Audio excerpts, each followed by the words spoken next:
태어나자마자 건물주, 평생 벌어도 무주택자. 살맛 안 나잖아. 불평등이 불편할 때 쓰는 거야.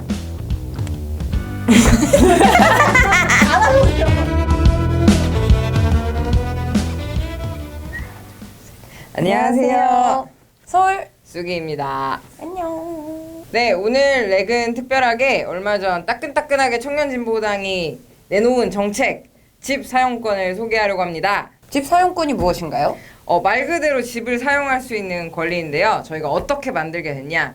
일단 청년진보당이 관심을 가졌던 것은 불평등 문제입니다. 불평등이 심각하다라는 말 너무 많이 들어서 질릴 정도인데요. 맞아요. 마치 지구가 둥글다라는 말처럼 무미건조하게 들릴 정도예요. 모두가 불평등을 해결하겠다고 하지만 결국에 불평등의 핵심 문제인 이 대물림 문제, 학벌 격차 문제, 정규직 비정규직의 이런 구조적인 문제는 관심 갖고 있지 않습니다. 그래서 이 불평등 구조를 허무는 첫 번째 기본 자산으로 저희가 집 사용권을 제출했습니다. 기본 자산이 무엇이에요? 기본소득 혹시 들어보셨어요? 네, 이재명 지사가 기본소득 주겠다고 하고 있죠. 네네네. 기본소득은 매월 일정액의 현금을 모든 개인에게 소득과 자산의 유무에 관계없이 지급하는 제도입니다. 불평등이 너무 심각하니까 우리도 기본소득을 해야 되지 않냐라는 관심이 굉장히 높아졌는데요. 기본 자산은 이렇게 매월 일정하게 현금을 지급하는 것이 아니라 개인에게 필요한 독립적인 자산을 한꺼번에 지급하자라고 이해하시면 될 것 같아요. 그러면 돈을 더 많이 준다는 건가요? 그런 건 아닌데 그렇게 오해하고 있죠. 일시불로 주는 거냐 한꺼번에 주는 거냐 이렇게 되어 있는데 사실 기본 자산은 거기에 그치지 않아야 한다고 생각합니다. 그래서 저희는 이것이 그냥 현금이 아니고 집을 사용하는 권리를 기본 자산으로 해야 된다라는 것을 만들었고 그것을 이야기하고 있습니다. 돈으로 주면 되잖아요. 집을 준다는 건가요? 아니요. 집을 사용할 수 있는 권리를 주는 거예요. 불평등 문제에서 가장 심각한 게 자산. 개인이 가진 자산의 격차가 심각한 거거든요. 그런데 우리나라의 총 자산 중에 70% 이상이 다 부동산 자산이에요. 그래서 이 격차를 줄이려면 어떻게든 부동산, 집 문제 꼭 해결해야 되거든요. 그래서 이 불평등 문제를 해결할 첫 번째 기본 자산으로 집 사용권을 전 국민에게 주자라는 주장을 하는 겁니다.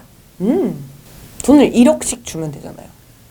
1억 주면 지금 1억 주면 청년들은 집 사는 게 아니라 주식할걸요? 그래서 돈으로 안 주는 거였어.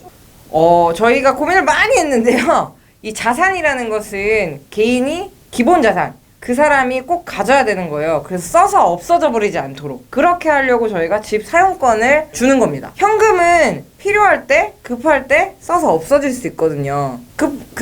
저소득, 저자산인 사람은 급한 때 써야 되는 돈이 더 많죠. 그렇게 써서 없어져 버리면 그 사람한테 그 돈은 자산의 역할을 할 수가 없는 거죠. 무슨 돈으로요? 일단 첫 번째는 이 불로소득 문제 아주 심각하지 않습니까? 일을 하지 않고 버는 돈? 네네네. 일하지 않았는데 자고 일어났더니 갑자기 집값이 3억, 4억, 5억, 6억 올라가면서 돈을 벌게 되는 사람들이 있어요. 부러워요. 그럼 불로소득을 환수하는 것으로 재원을 마련합니다. 상속 상한을 두고요. 토지 초과 이득에 세금을 내고요. 그리고 재벌이 소유한 업무용이 아닌 땅을 가지고 있거든요. 사실 재벌이 투기를 좀 많이 하고 있어요. 그 부동산을 환수받아서 약 7조 가량의 재원을 마련할 수 있고 이 집은 국가가 책임져야 되는 거잖아요. 초등학교 때 다 배우셨죠?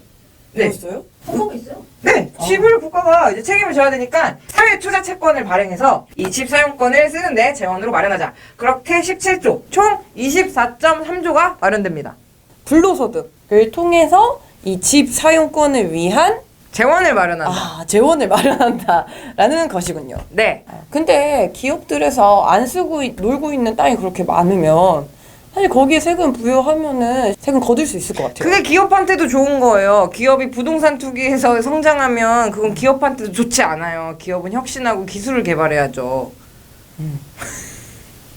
그럼 집 사용권은 누가 쓸 수 있는 거예요? 우선은 가장 먼저 단계적인 공급이 될 때까지 저소득, 저자산의 19세에서 39세 청년이 먼저 사용할 수 있도록 했습니다. 저소득이면?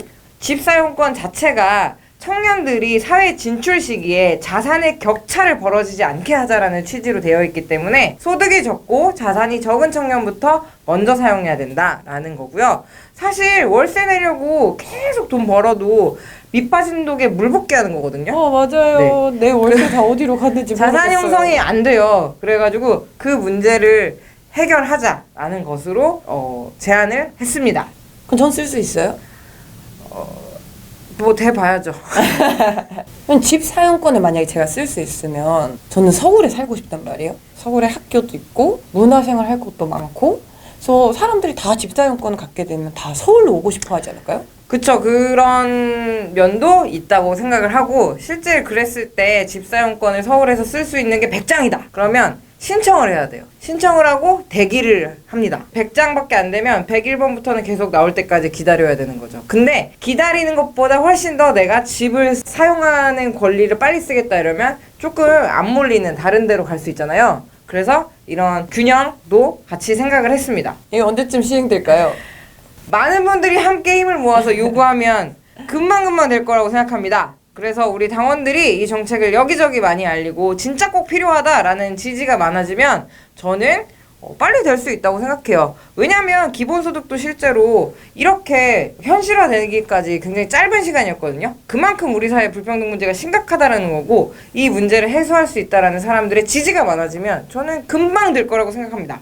여기 저희 앞에 빨간 텐트들이 있는데 이 빨간 텐트에 2020년 12월 6일이라고 써져 있어요. 이게 뭔가요? 저희가 이 집사용권을 요구하는 불평등 문제를 타파하기 위한 청년진보당 당원대회를 개최합니다. 12월 6일 이 당원대회를 진행을 하려고 하는데요. 많은 사람들한테 이 집사용권이 꼭 필요하다라는 우리의 목소리를 내려고 합니다. 빨간 텐트가 거기 있는 건가요? 네네네. 그리고 이 빨간 텐트를 당원분들이 접어서 인증샷을, 참가 인증을 해주고 계세요. 아 그럼 이거는 지금 참가하겠다는 당원들의 네네네. 영혼이 담긴 텐트군요. 네, 영혼이 담겼어요. 영혼 보내기. 아니요. 실제로 집회 참가해야 돼요. 영혼만 보내면 안 돼요. 일단은 저희한테 지금 영혼을 주셨잖아요. 네네 맞아요. 여기 이 집사용권을 요구하는 당원들의 한마디가 있는데 한번 읽어주실래요? 네. 모두가 편히 집에서 살 수 있도록 이라고도 적혀 있고요. 집만큼은 안정적이고 싶어요. 하트. 문제는 자산 불평등이야. 느낌표. 의식주 걱정 없는 살고 싶은 세상 만들어주세요. 모두가 같은 출발선에 설 수 있도록 불평등 타파. 여기 또 있어요. 여기 사람 있는 친구 있어요. 이 사람 진짜 영혼. 청년에게도 안정적으로 살 수 있는 집을. 네, 이건 제가 쓴 건데요. 청년진보당 당원 여러분과 함께 불평등 타파 청년진보당 대표 송명숙입니다. 12월 6일 당원 여러분 꼭 만나요. 제발. 빨간 텐트에서 만나요. 언제까지 시작만 하는지 끝을 봐야지. 진짜 너무 찔려. 야, 너도 쓸 수 있어. 아니 누수 이렇게 해야 되는 거 알죠? 집사용권 쓰고 싶다면 구독과 좋아요. 알림 설정 부탁드려요. 안녕.